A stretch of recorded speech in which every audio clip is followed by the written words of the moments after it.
Oh hey there! What city was just named the #1 foodie city in the world? Any guesses? It's Melbourne, Australia, and while the food is amazing in Melbourne, there's so much more to do as well. Come along for a few days in Melbourne exploring the food, culture, and city life.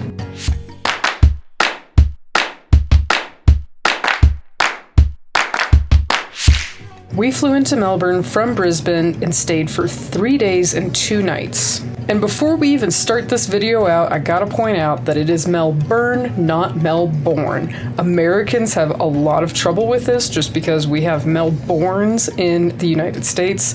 It is Melbourne, and they will make fun of you if you call it anything else. With that out of the way, we started our adventure by taking the airport shuttle to Southern Cross Station. Our hotel was literally right across the street from Southern Cross, which honestly was a pretty great location to stay in. After dropping our bags off at the hotel, we headed towards the South Bank area of Melbourne near Flinders Street station. We just walked because the two major train stations are only about a mile apart by foot. This is a great way to start seeing some of the food-filled laneways Melbourne is known for and find something super tasty to eat. My Australian boyfriend did point out that Melbourne likes to rebrand sketchy alleyways as laneways so that the tourists will go down them. But trust me, go down the sketchy looking alleys, the food is amazing. We were absolutely starving after our flight and headed to a spot my boyfriend's parents loved called Brunetti. This classic Italian Melbourne cafe is unbelievable once you get inside. A pastry, bars, and a full cafe give out a major dose of overstimulation when you first walk in. There's so much to take in, and the cafe is way bigger than it seems from the outside. We were so hungry after our flight, so it's actually quite the feat that we didn't literally order the entire menu.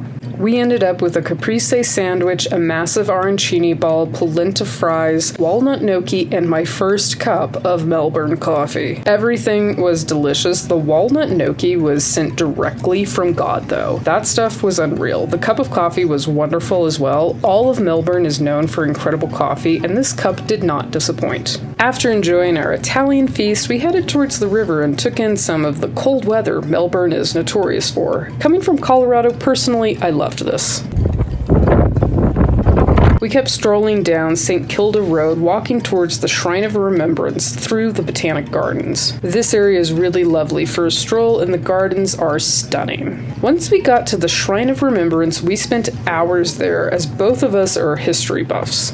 The Shrine of Remembrance is a war memorial originally built to honor Australians who served in World War I, but now stands to honor all Australians who have served in any war. It was originally built in 1918 and is over 100 years old. We spent most of our time in the Galleries of Remembrance, which were created in 2012 and feature some truly amazing exhibits about Australian soldiers around the world.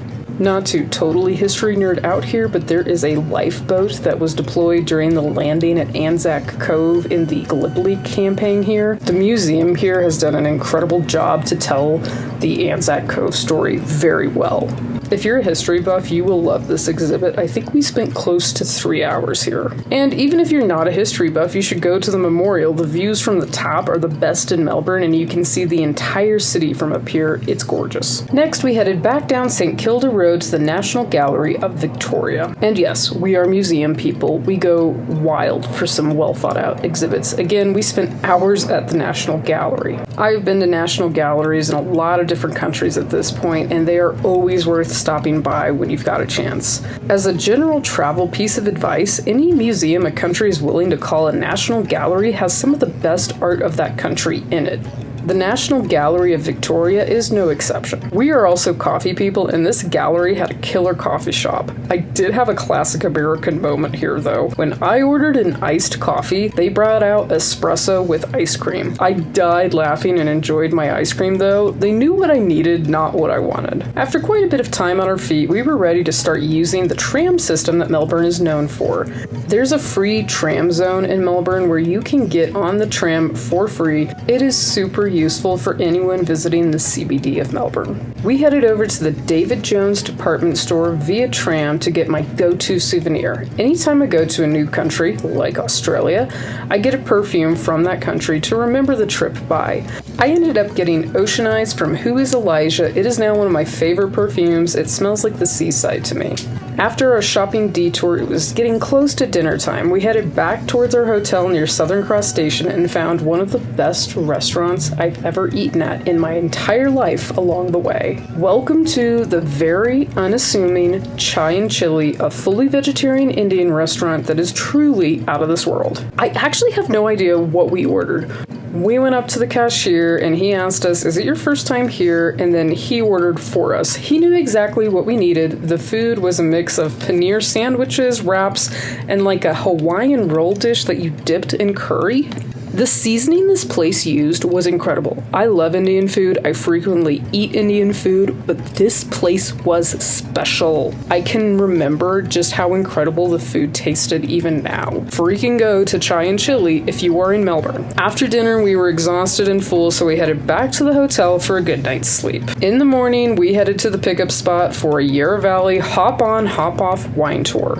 This was an all-day activity, and I am making a dedicated video about just this day. Part of why Melbourne is the best foodie city in the world is that they have a world-class wine region nearby. I had so much fun on this wine tour and can't wait to publish the vlog on this. Be sure to like and subscribe so that you don't miss it. Once we got back to Melbourne, we went out for Italian food on Ligon Street. I don't have any footage from this, but the food was incredible and you should go to Ligon Street. Here is the biggest piece of advice I have. The restaurant owners will stand on the side of the street calling you in, but be warned, the best restaurants are the spots that don't even have to bother calling people in. Just go to a place that is packed, you'll be served some of the best food of your life. I do wish I had a bit of footage of this, but give me a break. I had tasted well over 20 different wines throughout the day. I'm including this though because you really should go to Ligon and have some amazing food. The next day we were flying out around noon, so we spent the morning at the Queen Victoria Market. This was one of my favorite things we did. I suffer from what I call food curiosity, where if I see a food I've never tried before, I have to try it. I love going to food markets anytime I travel, and this one was incredible. While we were here, I tried coffee, pastries, sushi, literally anything that looked good. I ordered it, gave it a try. If you're going to Melbourne to eat, the Queen Victoria Market is the place to go. And with that, it was finally time to head back to the airport. I can attest, Melbourne truly is the best foodie city in the world, and we barely scratched the surface. Maybe that's why the city got the title though. You can spend just a few days there and see why it's the top foodie city in the world. Now, to round things out, I'm going to give you my top tips for visiting Melbourne. Number 1, use the airport shuttle to Southern Cross Station to get into town. It's super convenient and reasonably priced. Number 2, Melbourne is known for coffee. Be sure to try a drink called a Melbourne Magic while you're there.